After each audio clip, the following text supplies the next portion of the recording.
Ebyewuunyisa tebiggwa mu nsi, naye omusajja gwe bayita Jacobs Omutuuze yeewuunyisa. Ali mu kukaaba amaziga, agenda ku Eddy n'agenda ku Eddy ng'agamba nti ye yaleeta Eddy Kenzo era yamufuula superstar, ye yamugaggawaza. Ne neebuuza nti ssebo Jacobs Omutuuze waleeta Eddy Kenzo era n'omufuula superstar, lwaki igwe toweefuula superstar naye n'okola erinnya nga Eddy Kenzo era n'ogaggawala nga Eddy Kenzo? Bannayuganda bangi balina arrogance eyo. Nze nafuula gundi star, nze nayamba gundi, tanzijukira, nnyo. Ssebo Jacobs Omutuuze, amaanyi n'amagezi ge wateeka ku Eddy Kenzo omufuula superstar geeteekeko, naawe okole erinnya. Geeteekeko naawe ogaggawale nga Eddy Kenzo. Tetukyayagala that kind of stupidity. Bwe mubeera nga mwafuulize apart ne business partner wo, totubulira that crash. Naye kaakati mutufuulidde ddala abatategeera bannayuganda. Ate Eddy Kenzo nze yanyimye emmere, nze teyangulidde underwear, koma nnyoko ettako linuma, ate nagudde ettako ne limenyeka. Bannange mwabaaki? Eddy Kenzo bw'obeera nga wali okola naye, wakolanga naye kuba wali omufunamu, wali omuggyako akawogo, tewamukoleranga service ku bwereere. Era wali badde musajja mukulu n'okola statement egamba nti business partner wange. Kubanga bw'ovaayo n'ogamba gwafuula Eddy Kenzo, obeera nga atugamba mwana nti wali okolera bwereere. Ne Eddy Kenzo yakusasulanga. Ne bw'oba walinga omuggyako 1,000 mu ntwalo kakadde, Eddy Kenzo yakuteeka ku nnyonyi gye wali tolinnyangako. Omusajja n'agoba emizimu n'olinnya ennyonyi. Eddy Kenzo yakufunira passport. Eddy Kenzo akulaza abaakabi, akututte mu office n'akulaga abanene. Lwaki temusiimako? Eddy Kenzo mu kino mumuwagira. Bw'obeera ng'okola n'omuntu ng'olaba takyayina gy'akutwala, takyayina production etambula, muti Eddy Kenzo company. Jacob bw'aba takyayina idea, amuti aleeta abalala. Tambula kulaba okudda Kumimwa ku hotel omwo tebatunda breakfast, oba olina okujja ku ddwaliro, eriri okumpi ogule breakfast y'abalwadde kye balya.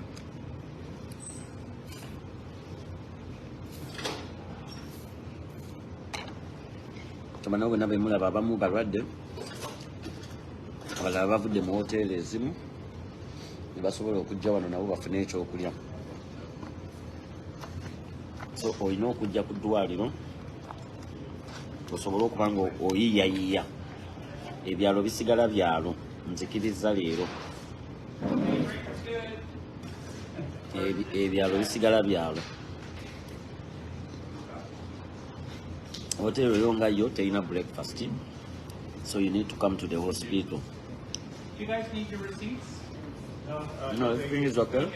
Sorry? If you need anything off the tab. Abanyongere ku magi.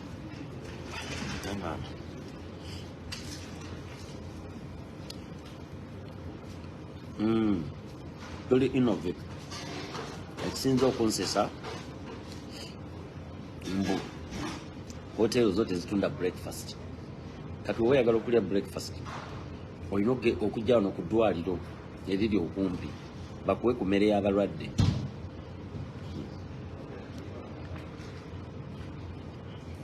Ompulidde? Bakuwe ku mmere y'abalwadde.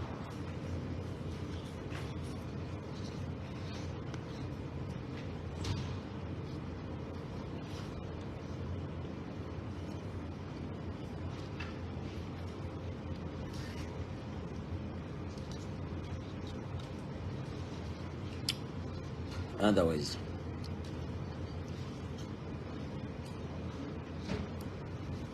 tukyali eno mu kibuga oba mu kyalo obudde gye butaziba.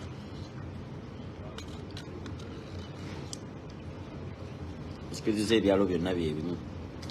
Bw'ojja nga teweetegese eno enjala erinza okukulumira eno, ebintu byakwebeereramu, ekyalo kisigala kyalo nga kibeere kya Bulaaya.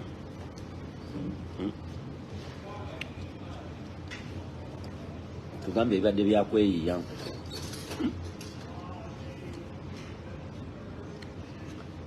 Ene mmere y'abalwadde na patient byakweyiya bujuyisi nguze buno obutono, amasiina gagenda kufa njala, ne buyogati buno obutono abalwadde bye balyako, n'emigaati. Lwakwasiri nnyo omuntu wa migaati. Bangambye waliwo emigaati ne gundi. Tuli wano lino ddwaliro nga bw'omanyiira ebyalo ebibeera, lino ddwaliro, so tuba tulina okujja ne tugabana ku mmere eddwaliro. Bangambye tekinolokulati bamukoze batya? Manyi waliwo ensonga kati ze tutakyagala kuwulira nga tukyali kutuwa. Sawa zino tugenda Alaska. Waliwo ensonga ezimu musoke mundeke malize tuwa, temumpa amawulire gannaku. Mujja gampa nga mazose tolinga.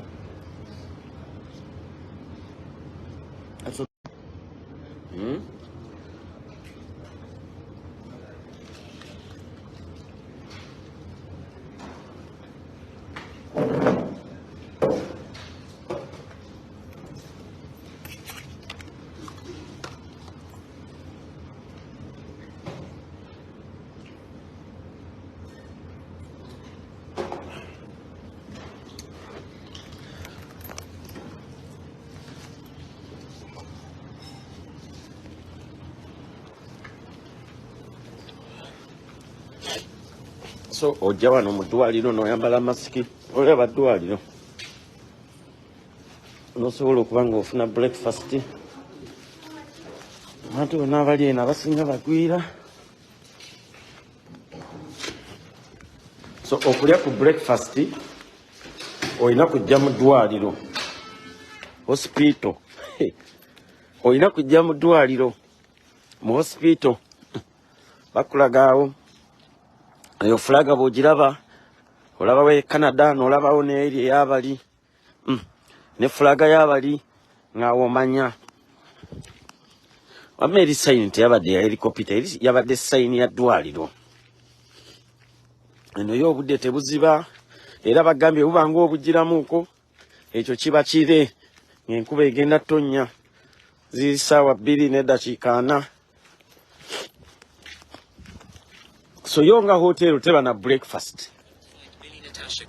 Era abantu bolabye bonna ababadde awo basuze mu hotelo za njawulo, naye okufuna breakfast mulina kujja wano mu ddwaliro ne musharinga emmere n'abalwadde. Kwegamba ebintu byeno byewuunyisa, ekyalo kisigala kyalo. Ziri ssaawa 2:40 meka? 4 ez'okumakya. Twabadde wano nga bwe tulambula. Sibi ebyo ebibere byabadde baŋŋamba. Kino kibeeyo bambwa. Jikino eno waliwo ne ziri embwa ze baatendeka eziddukira ku muzira ng'oli mu kamotoka emabega, era nazo bagambye tugenda kuzikola. Mwenna abampuliriza, njagala njogereko ku vidiyo ya kino ekivubuka kye baakutte ekyerugazi ekyeyise nti kiyeekera kya ADF. Uganda weetuuse oba ensi weetuuse, social media egenda tukozesa ensobi. Omuvubuka oyo yakola vidiyo nga anoonya likes, bantu kumumanya mbu atrendinge. Ekirungi kye yayagadde era yakifunye. Yatrendinze mawulire gonna gonna. Vidiyo ey'okubiri nejja nga yeetonda ng'akwata ku bisubi, n'ey'okusatu ne zijja ebifaananyi nga bamukutte. Nze ngamba kituufu nnyo poliisi kye yakoze kyongere okutuyigiriza enkozesa ya social media nti tetulina kwogera bintu bitalina makulu bitatugattako olw'okuba onoonya likes oba following. social media njagala mukitegeere essaawa kakati ndi social media kati esobola n'okugisa mu bulamu bw'ensi eno. Social media esobola okukusibisa, social media esobola okukyawaganya n'abantu, ate social media esobola okugaggawaza. Kati ku byonna byenjogedde gwe londako kimu ekirimu amakulu oba ekirungi oba ekinaggasa. Ku byenjogedde mulimu okugaggawaza, mulimu okukuttisa, mulimu okwongera empalana, mulimu n'okusiba oba okugenda mu makooti. Bangi mubalabe bagenzeeko mu makooti. Eno vidiyo ngikoze enkuba etonnya wenfulidde obudde. Twakafiirwa mukwano gwaffe ennyo gwe bayita Isima. Isima teyafa mabanja, Isima teyabba ku muntu, Isima teyagala ku mukazi wa muntu nti mukamusajja yamussa, Isima teyabba ttaka nti oba yagoba bantu ku ttaka kubanga bye bintu ebittisa bye tumanyi. Isima yafa lwa social media oba amazima ge yayogera oba ebigambo bye yafulumya mu kamwake bye bimu ebyamuviirako kola ki okufa. Tetwagala nnyo okuddamu kukozesa nsobi bantu balala, omuntu omulala naawe okole ensobi y'emu. Kati oyo musajja yayingidde ekkomera lwa social media. Tuyige okozesa social media newankubadde tuyigira ku mistakes z'abantu abalala, naye bw'obanga toyigidde ku mistake ya muntu mulala, kubanga bangi abagenzeeko mu makomera be tulabe olwa social media. Kati naawe okola kyekimu n'okola ensobi y'emu era nga toyize, kitegeeza nti oba musiru. Musajja waffe yatufaako lwa social media. Kati abalala abaliwo we mutayiga nti social media era esobola okutta n'okola ensobi y'emu era ojja genda ku kyoyagala ekyo.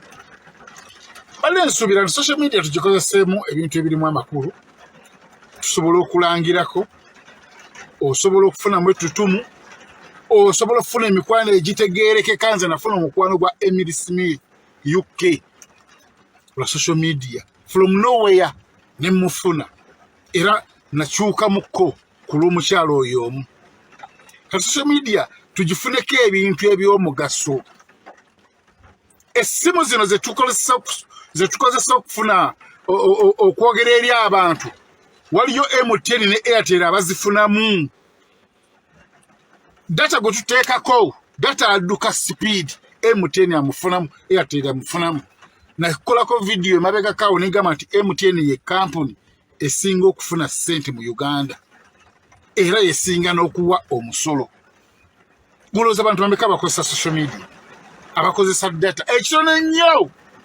Omuntu awa wansi ajja kukozesa data wa 2,000 olunaku, ekitono ennyo wa wansi ddala wo mu kyalo wa 2,000 ku 3,000. Ne golowooza abantu bameka abakozesa internet?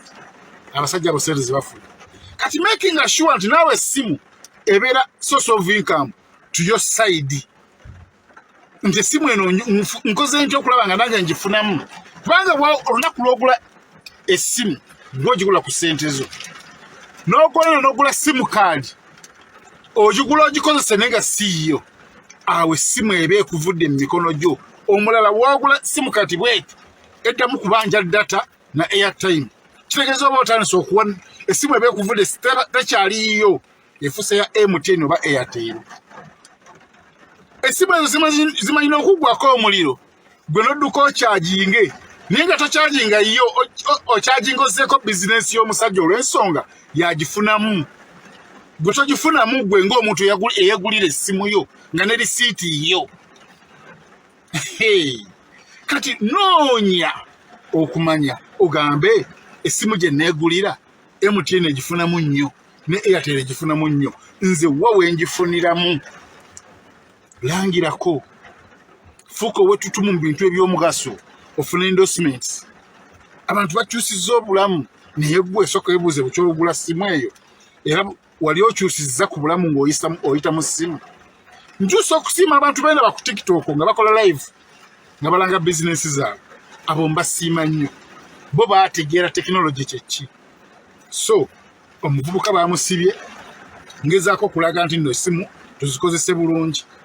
Essimu ekuttisa, essimu ekusibisa, social media eno ekukyawaganya n'abantu. ate social media eno osobola okufunamu kati gwe londako kuwa ebyo byenjogedde n'ebisigaddeyo kikyoyagala Kenya media gemanyi